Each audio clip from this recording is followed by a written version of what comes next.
Lieutenant Connor Reyes wiped a bead of sweat from his brow as he stepped out of the shuttle and onto the thick moss of Velrath's humid jungle floor.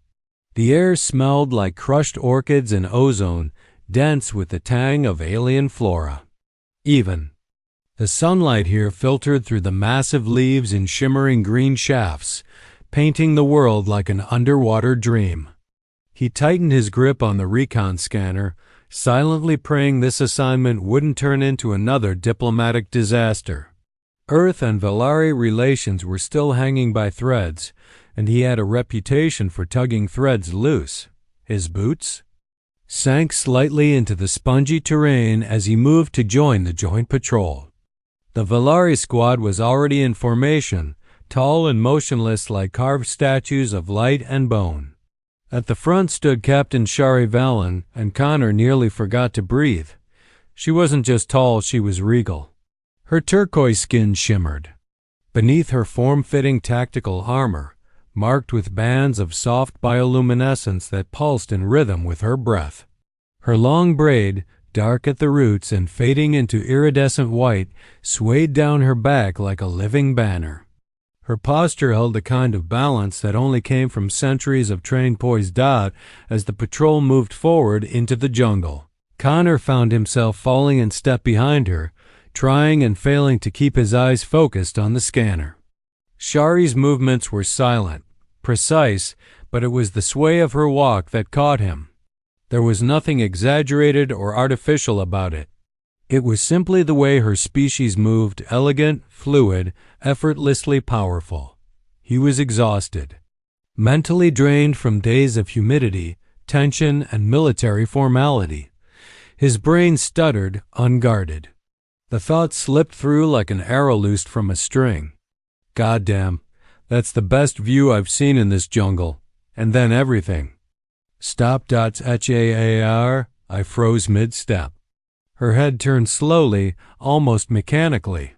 The bioluminescent markings along her arms flared bright gold. Around her, the Velari patrol halted as one. One of the warriors, young, maybe barely out of adolescence, gave a sharp gasp and dropped. To their knees, eyes wide with shock before slumping backward in a faint. Connor blinked. Wait, did I say that out loud? Silence fell like a dropped blade. The only sounds were the whispering leaves and the subtle hum of the Velari armor systems. Shaari turned to face him fully now, her expression unreadable, her violet gold. Eyes fixed on him with piercing intensity. Her hands flexed once at her sides, then went still. A taller male stepped forward from the Velari flank, his armor adorned with ornate etchings and layered sashes that marked him as a commander or possibly a cultural envoy. His face was solemn, voice deep and deliberate. The human, he announced, has made the declaration of tail bond. Connor's brain flatlined. The court must be informed, the envoy finished, bowing slightly toward Shaari. Wait. What? The what of what now? Connor asked, blinking furiously, half expecting cameras to pop out of the bushes. I didn't declare anything. Was it something I said? Shaari didn't answer.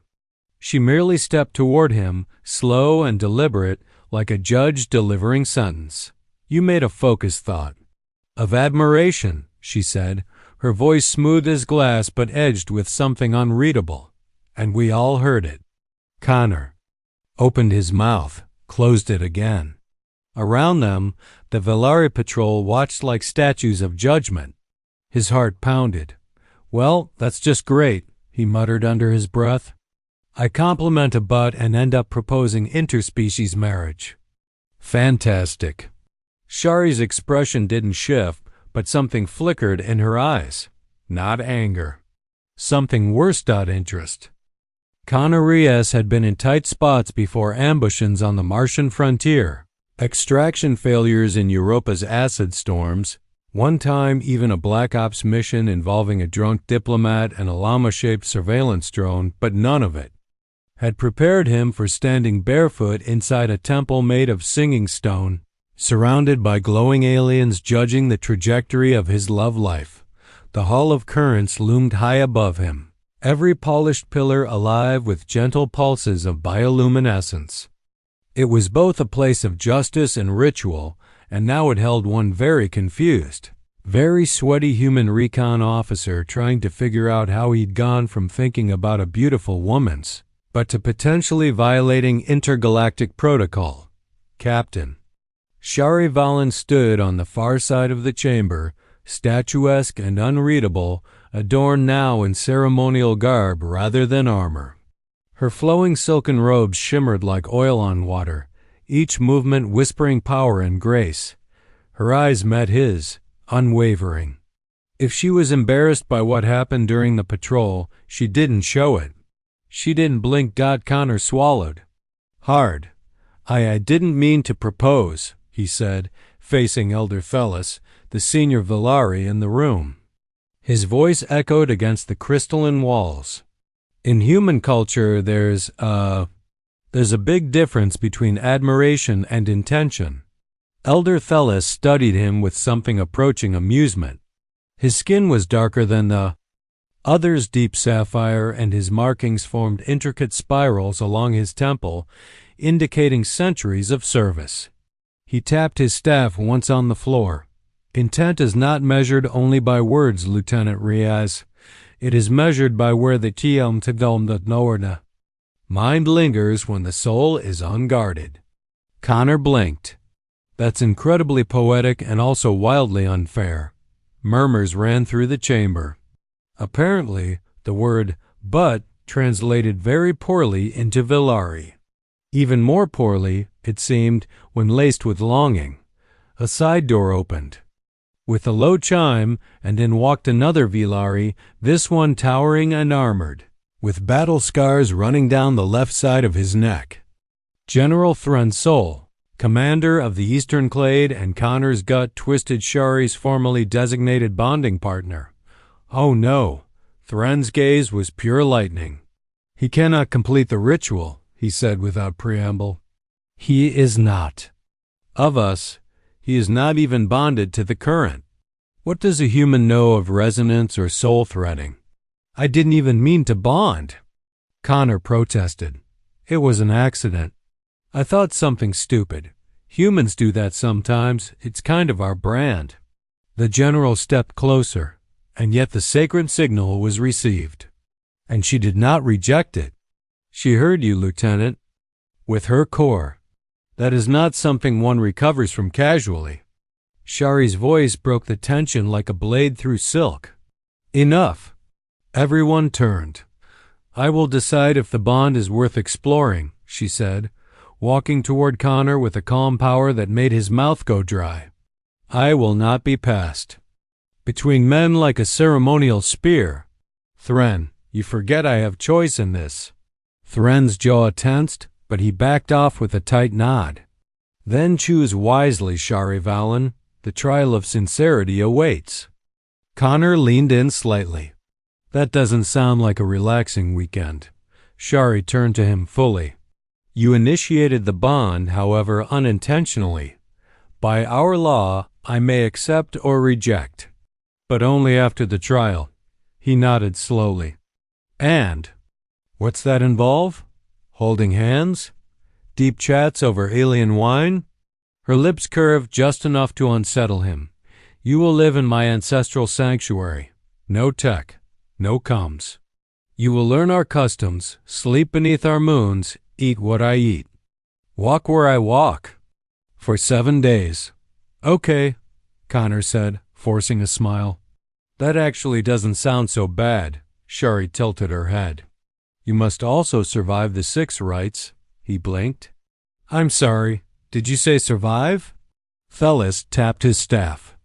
Again, the rites are ancient and sacred, each designed to test a suitor's devotion, honesty, and emotional integrity.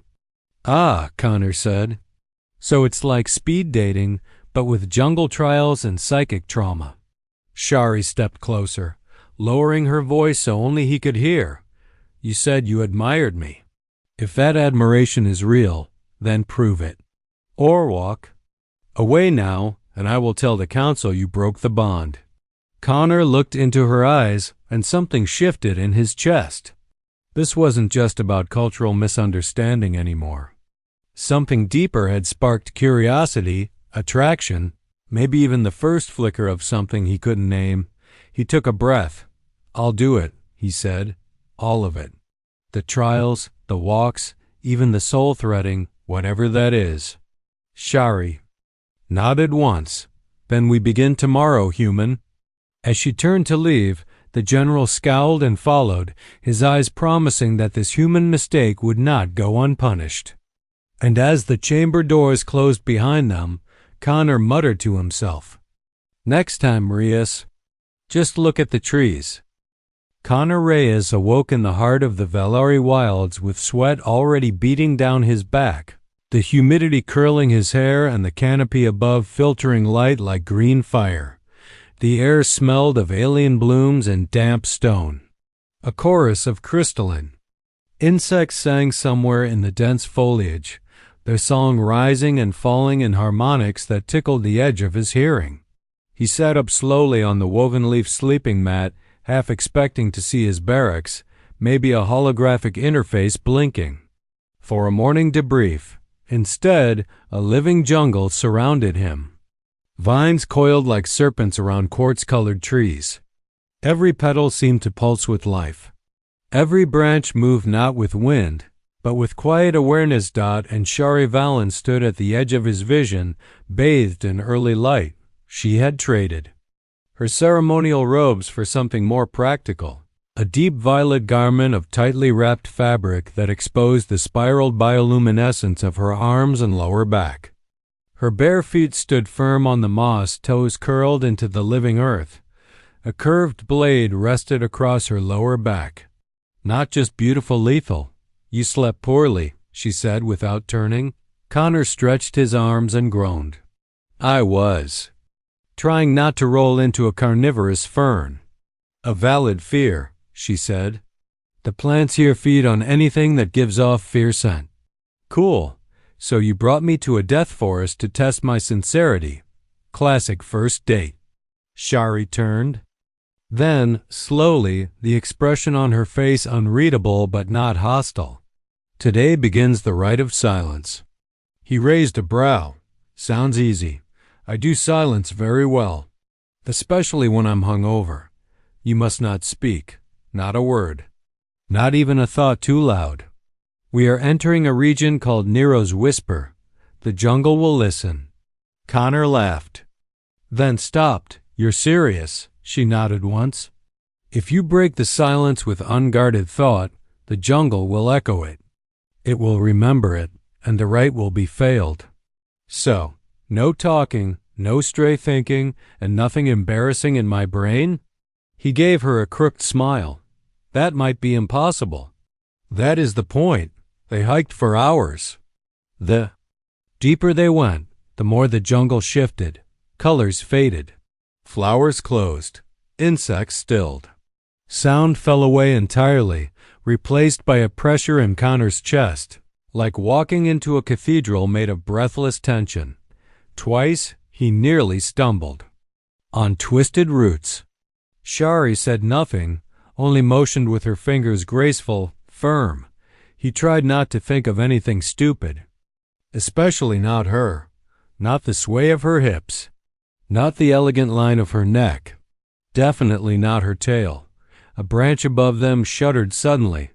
Connor froze. The air trembled. A sound like his own voice, distorted, echoed through the trees. "That's definitely the best view in the jungle." Shaari turned to him slowly. His stomach dropped. "I wasn't thinking that," he whispered. The echo repeated again. Ockingly.Shaari closed the distance in a blink, pressing 2 fingers to his lips. "You broke the rite," she said quietly. "Now the jungle knows your desire." Something moved in the canopy. Shaari stepped in front of him. "Back slowly," she whispered. "Do not show shame. It feeds on exposed want." He had no idea what it was, but he obeyed. Shaari's hand stayed on his chest, grounding him. Her presence was calm, focused. Deadly. Then he saw it. Something vast and translucent moving between the trees. It had no eyes, just membrane and the echo of voices. Flickering across its skin like film projection. It repeated another of his thoughts. Is this just lust? Or is it something else? Shaari's breath hitched only slightly, but he felt it. You were wondering that? She asked quietly, still shielding him. He nodded. The creature moved away, slinking into the forest as suddenly as it had come. Silence returned. The air released its grip. Shaari turned to him fully. You passed? She said. I did? He asked, still breathless. You exposed not lust but uncertainty. The whisper accepts truth. He let out a shaky laugh. And if I'd only been thinking about the jungle would have consumed you whole. He blinked. She stepped even closer. You're learning, human, but be warned. The next rite is more intimate still. He swallowed hard. What's it called? The rite of mirrors, she said. It shows who you truly are, even to yourself. She brushed past him, and for a moment, he swore he heard a chuckle ripple through the leaves, her laugh echoed by the forest. Connor wasn't sure if he was falling in love or slowly unraveling. Either way, he followed. The path to the rite of mirrors wound upward through black stone cliffs laced with glowing veins of silver, as if the planet itself pulsed with slow thought. Connor's boots crunched over crystalline dust as he followed Shaari along a ledge too. Narrow for his comfort, high above a valley filled with drifting mist. Strange shadows moved in the fog below, like enormous serpents slithering just out of sight. He didn't ask what they were. He was learning. Shaari walked ahead of him as silent and sure-footed as ever, her bare feet making no sound on the rocks. Her back was straight, her movements precise. But Connor had learned to read the slight tension in her shoulders. She wasn't at ease. Not here. When they finally reached the plateau, he was drenched in sweat, his lungs aching from the thin air. A circular pool waited at the center of the stone, black as night and perfectly still. A ring of standing stones encircled it, each carved with a different face, some peaceful, some twisted in grief, others screaming with silent fury. Shaari turned to him, eyes glowing faintly in the moonlight that filtered down through the haze. This is the mirror pool, she said. The third rite, no being can lie in its presence. Connor approached the edge. His reflection didn't look back. The water showed only blackness. What exactly am I supposed to see? He asked. Not what you want to see, Shaari replied. What you hide. From others, from yourself. He glanced at her. That's ominous. You must enter the water, she said. Fully, and face what it shows you. You cannot speak. You cannot look away. You cannot flee. ... What happens if I fail? Shaari didn't answer right away. Her gaze drifted toward one of the screaming stone faces. They lose themselves. She said softly. Connor stood still for a long moment, heart pounding. Then he unzipped his sweat-soaked uniform and stepped into the water. It was cold. Not just physically, but emotionally. As if the water reached inside him and froze every wall. He'd built to keep people out. The moment his chest submerged, the darkness parted and he saw himself. At first, it was simple. His reflection stared back at him, shirtless, pale in the moonlight, eyes tired. But then it changed. The mirror showed a boy, 10 years old, crying in a ruined hallway while his father bled out beneath collapsed rubble. He saw the look of blame in his mother's eyes, silent, sharp. He saw the years of silence he'd wrapped around himself like armor, the sarcasm, the flirtation, the self-deprecating charm. It all cracked in the water. Then the image shifted. Again. He saw Shaari standing before him in her ceremonial robes. He saw himself reaching for her hand, only to pull away at the last second. In the mirror, he turned and walked alone into a burning city. No, He muttered but the image held, because deep down, some part of him believed it, that he didn't deserve her. That this was all an accident he was pretending to earn. Suddenly, the water pulled at him, dragging him under. He fought, kicked, clawed upward, lungs screaming, and then hands. Strong, warm hands pulling him free. He gasped, coughing out water, blinking up at Shaari's face.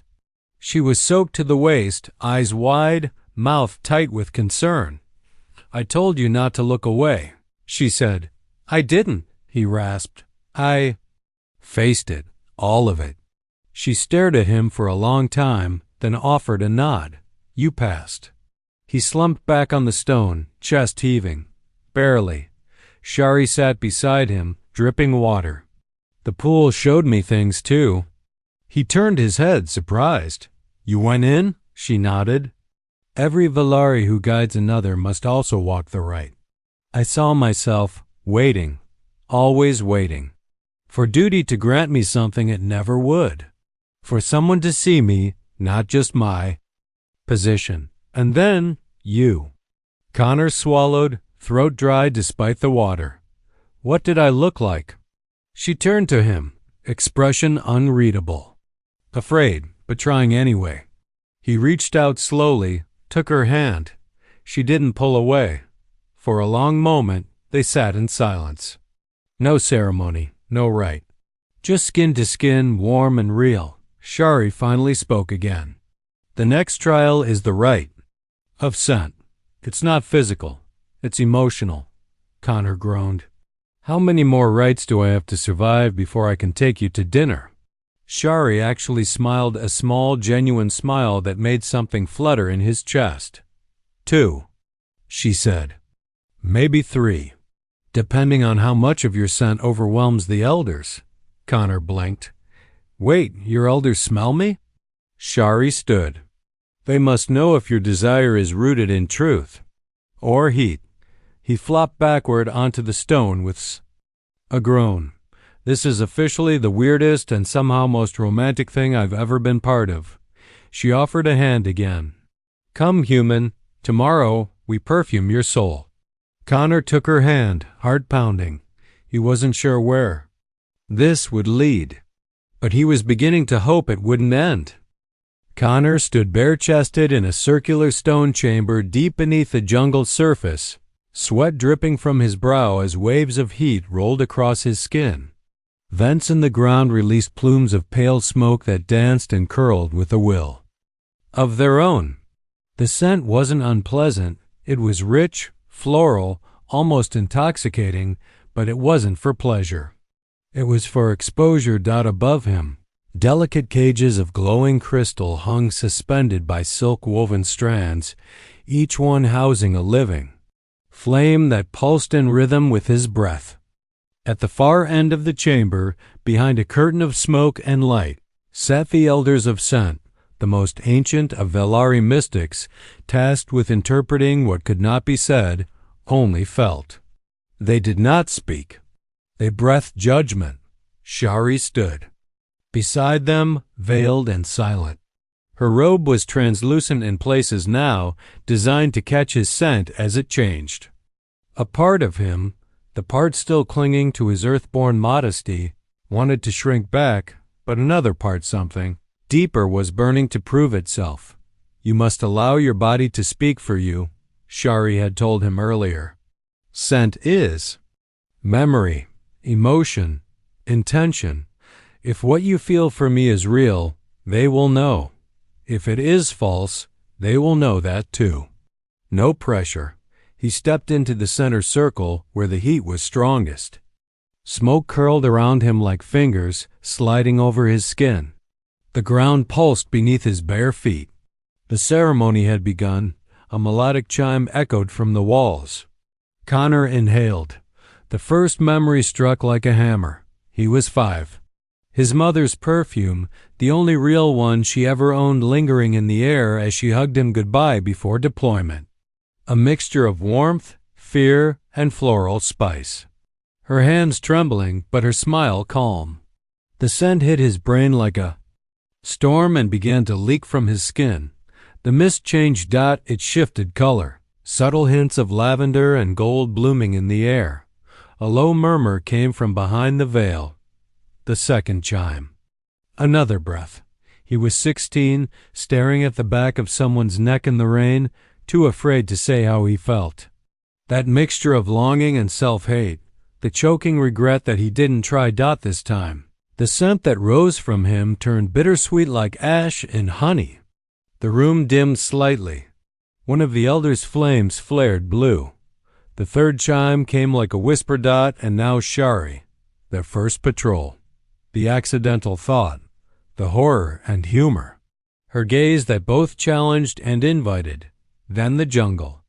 The silence. The way she shielded him. The pool. Her hand pulling him out. The feel of her fingers in his, firm and warm. But deeper than all of it, the ache in his chest when she smiled and looked away. The ache of wanting to be worthy. That scent loomed like wildfire, warm, sharp, undeniably human. Sweat and truth, crushed earth and hope. Vulnerability made airborne. The crystal cages above glowed white-hot. The mist surged and turned opalescent. Shaari's breath hitched. Even veiled, Connor saw her fists curl at her sides. The elders rose. As one, they stepped into view, ancient, tall, glowing dimly like coals long banked. Their leader approached Connor slowly. No words, no ceremony. She placed 2 fingers on his chest and inhaled deeply. Her eyes glowed. Then she turned to Shaari and said, "He desires you in mind, in body, in history, and he fears it." Shaari's voice was low but sure. "As do I," the elder nodded.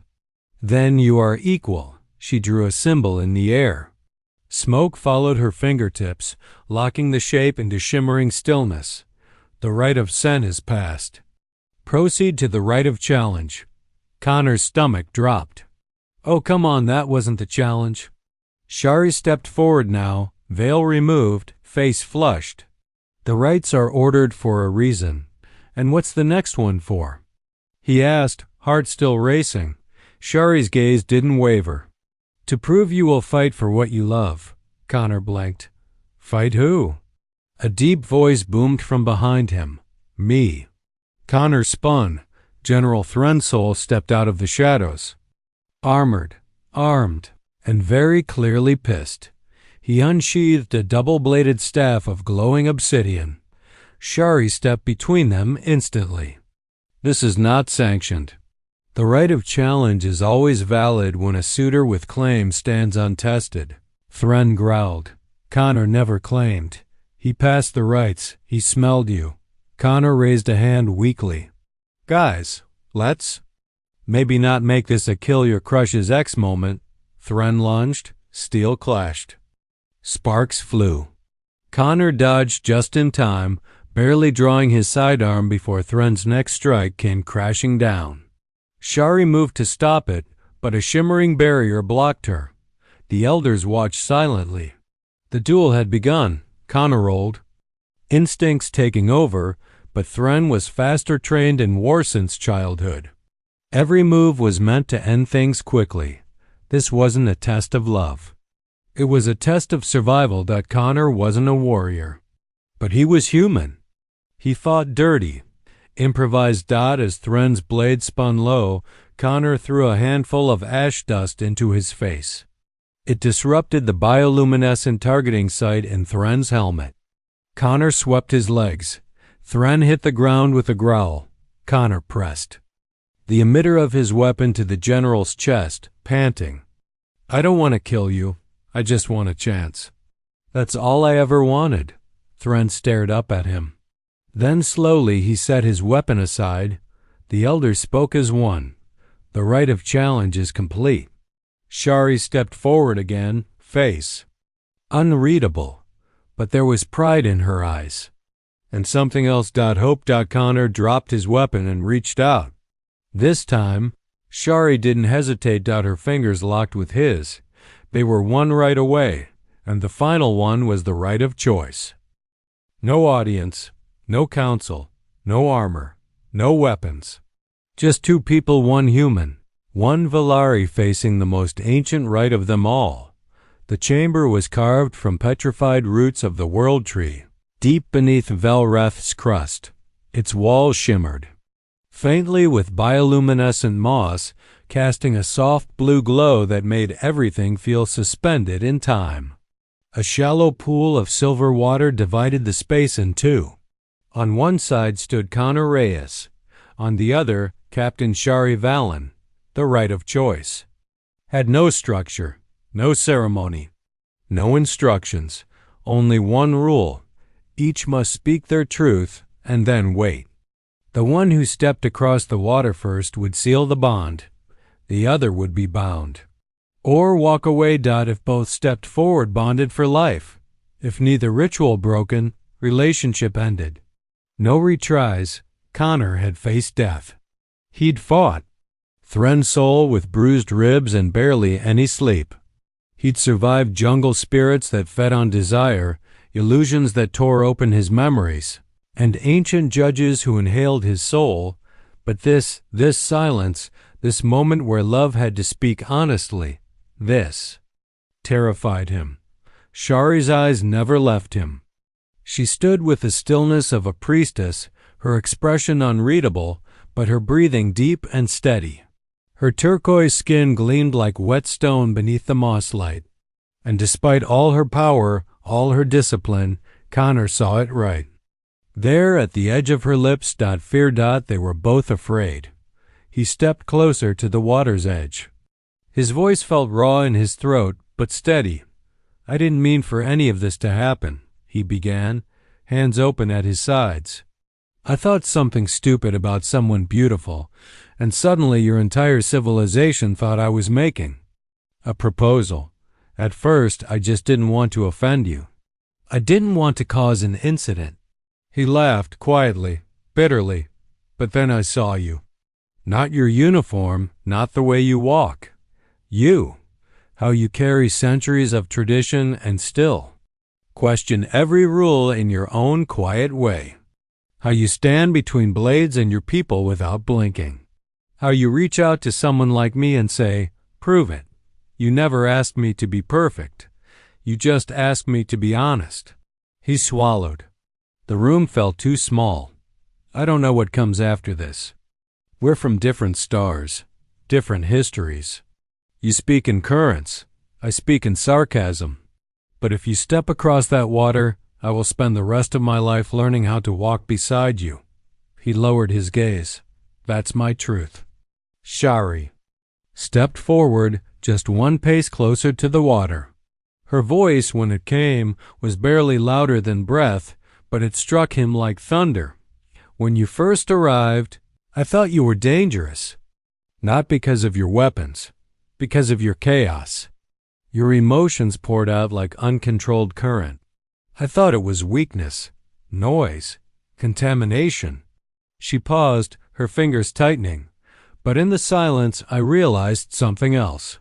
Your chaos moves. It adapts. It questions. It changes. That is terrifying and beautiful. She took another step. I have spent my life mastering stillness. You taught me to move. Connor's chest ached. His knees felt weak. But neither of them had stepped into the pool yet. Shaari exhaled slowly. My truth is this, she said, voice steady now. If I step forward, I am not just accepting you.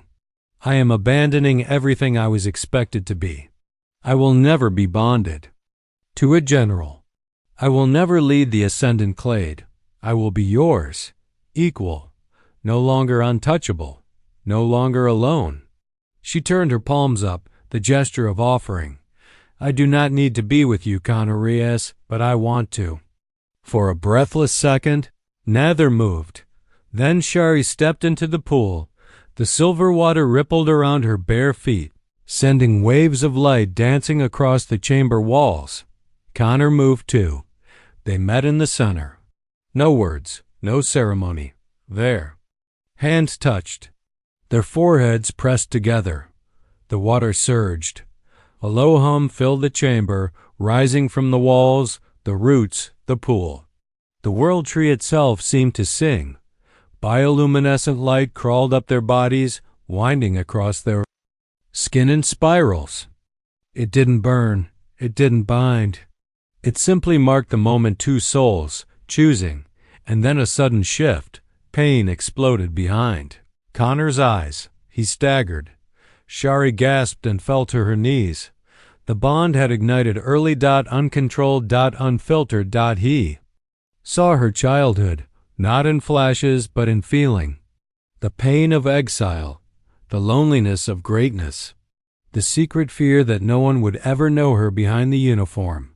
She saw him too. His father's death, the guilt, the anger, the endless need to be useful, to be wanted, so no one would leave again. Their thoughts crashed, collided, burned. The bond was meant to be formed in steps, but they had stepped forward together, and the current had responded. And then silence. They opened their eyes at the same time, still kneeling, still touching. The bond was sealed. Not through ritual, but through choice. Shaari looked at him, eyes wet. You saw everything. Connor nodded. And I'm still here. She laughed, truly laughed. It echoed through the chamber, sweet and raw. He pulled her into his arms. They kissed. This time, it wasn't by accident, or because a ritual demanded it. It wasn't confusion or longing or need. It was something simple. It was yes, and far above. The chamber, where the roots met the sky, the world tree bloomed for the first time in 200 years. The wind on Velrath felt different now, softer, warmer, as if the planet itself exhaled after centuries of held breath. Connor Reyes stood at the edge of the sanctuary cliff, gazing out over the bioluminescent canopy as twin moons rose over the horizon. The jungle below shimmered in hues of emerald and gold, alive with music that wasn't sound but sensation, subtle currents in the air that only those bonded to a Velari could feel. He could feel it now. He could feel her now. Behind him, the sanctuary door opened. Barefoot, dressed in a midnight blue robe trimmed with flowing silver thread, Shaari Valen stepped into the moonlight. Her markings glowed brighter than usual. Since the right of choice, they pulsed to match his breath. She moved to stand beside him. We've had 37 formal requests for interviews, she said, slipping her hand into his. Connor raised an eyebrow. About our mating ceremony? About whether the bond will hold, she said softly. He smiled dryly. Intergalactic diplomats really know how to kill the mood. She leaned into him. The Council fears what we represent. Unity without control. Love without structure. He nodded slowly. I figured. But that's not why you're tense. Shaari looked up at him, then away. Her voice was soft when she spoke. There's something you don't know about the final rite. Connor turned fully now. I thought. We already did it. I thought we passed. She nodded. We did. But there is an echo. A test that comes after the bond. Not a ritual, not a tradition. A truth the Velari keep hidden even from each other. He stepped closer, fingers brushing her cheek. What kind of truth? Shaari hesitated. Then she took his hands, brought them to her heart. When two minds bond completely and voluntarily, as we have, a ripple moves through the current. Not just between us, but across our entire species. Connor felt a chill. You mean like psychic radiation? She shook her head. I mean awakening. The air shimmered subtly. She continued. The Velari used to be like humans. Messy, emotional, free. But long ago, our elders chose silence, structure, suppression. It gave us order, power. But it cost us something. The old songs say if two bonded pairs ever choose, love freely again, uncommanded, unarranged, it will trigger the return. Connor's breath caught. Return of what? Shaari turned her gaze to the moons. Of us, our original selves. before the disciplines, before the filters. Suddenly, from the depths of the jungle, a low hum began to rise. Not mechanical, not natural. It was alive. The canopy began to ripple as light spread like lightning through the forest. Trees pulsed with ancestral energy. Birds with crystalline wings flew skyward, their calls echoing with tones the Valari had forgotten. Shaari gasped. It's begun. Connor's heart pounded. What did we do? She looked at him, awe and terror in her face. We didn't just bond. We woke the current. All across Velroth, the bond echo spread. Dormant memories awakened in Valari minds. Elders who hadn't felt raw emotion in decades suddenly wept. Warriors dropped to their knees, overcome with sensations they had been trained all their lives to mute. In a hidden valley, an ancient monolith cracked open, revealing a beacon glowing with colors no Valari had words for. And in the capital, Thrun's soul stared at his reflection until he saw a child's face staring back. His own, from long before his ascension. He gasped and whispered, I remember. The council panicked. Orders were sent. Shaari and Connor were to be detained, questioned, possibly separated to halt the psychic cascade. But it was too late. The current had chosen. In the sanctuary, Connor and Shaari felt it rise between them like a tidal wave, not destruction. Not chaos, but freedom. Shaari fell to her knees, overcome. Connor, so many are waking. It's too much. He dropped beside her, cupping her face. You're not alone anymore. You never will be. Their minds merged again, only now it wasn't private. Across Velroth, other Valari began to hear them. The bond wasn't two souls anymore. It had become a beacon. Shaari stood, trembling but radiant. This is what we were always meant to be. Connor grinned, though tears streaked his face. So, what now? She turned to him, eyes blazing. We teach them what love really is. He laughed, pulled her into his arms, kissed her like the world was being rewritten, and maybe it was. In the weeks that followed, the Valari began to change. The stoic ranks softened, new art bloomed. Warriors laughed, families wept. Songs long buried were sung again in the temples. Children were born with brighter lights in their skin. And in the diplomatic halls where humans once walked on eggshells, laughter now echoed. Connor and Shaari became something more than bonded.